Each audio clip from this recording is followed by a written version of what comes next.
السلام علیکم ورحمۃ اللہ وبرکاتہ۔ کیسے ہیں آپ؟ امید کرتا ہوں آپ خیریت سے ہوں گے۔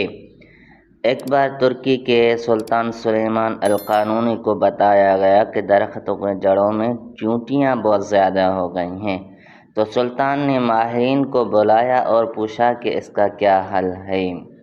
دوستو، اگر آپ ہمارے چینل پر نئے ہیں تو ہمارے چینل کو سبسکرائب کریں اور بیل آئیکن کو دبائیں تاکہ ہر آنے والی ویڈیو آپ تک پہنچ سکے۔ شکریہ۔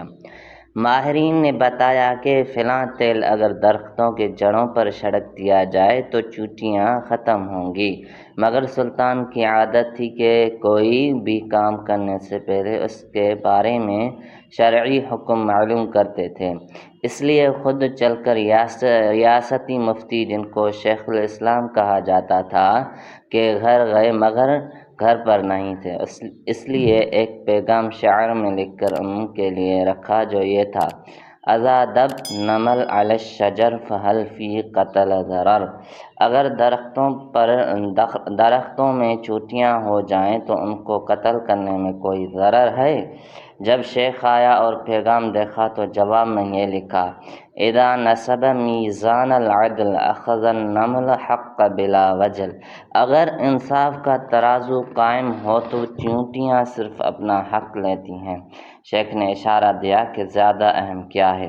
سلطان آسٹریا کے دارالحکومت ویانا کو فتح کرنے کی نیت سے جہادی سفر پر نکلے، مگر راستے میں انتقال ہو گیا تو آپ کی جسد خاکی واپس استنبول لایا گیا۔ آپ کی تجہیز و تکفین کے دوران آپ کا وصیت نامہ ملا، جس میں لکھا تھا کہ میرا صندوق بھی میرے ساتھ دفن کرو۔ علماء حیران ہو گئے اور یہ سوچنے لگے کہ یہ ہیرے جواہرات سے بھرا ہوگا اور اتنی قیمتی چیزوں کو مٹی میں دفنایا نہیں جا سکتا، اس لیے صندوق کھولنے کا فیصلہ ہوا۔ صندوق کھول دیا گیا تو یہ دیکھ کر لوگ خوفزدہ ہو گئے کہ اس میں وہ تمام فتوے تھے جو علماء سے لینے کے بعد سلطان نے اقدامات کیے تھے، اور ساتھ دفنانے کا مقصد یہ تھا کہ اللہ کو ثبوت پیش کروں کہ میں نے کوئی بھی حکومتی فیصلہ اسلام کے خلاف نہیں کیا، بلکہ علماء سے باقاعدہ فتویٰ لے کر کیا۔ یہ دیکھ کر شیخ الاسلام ابو سعود، جو کہ ریاستی مفتی تھے، رونے لگے اور کہا: سلطان، تم نے تو اپنے آپ کو بچا لیا، ہمیں کون بچائے گا؟ مسلمانوں، یہ تھے سلطان سلیمان، جس نے کوئی فیصلہ اسلام کے خلاف نہیں کیا۔ آج ڈراموں میں ان کی کردار کشی کی جا رہی ہے، یہ دشمن کی سازش ہے۔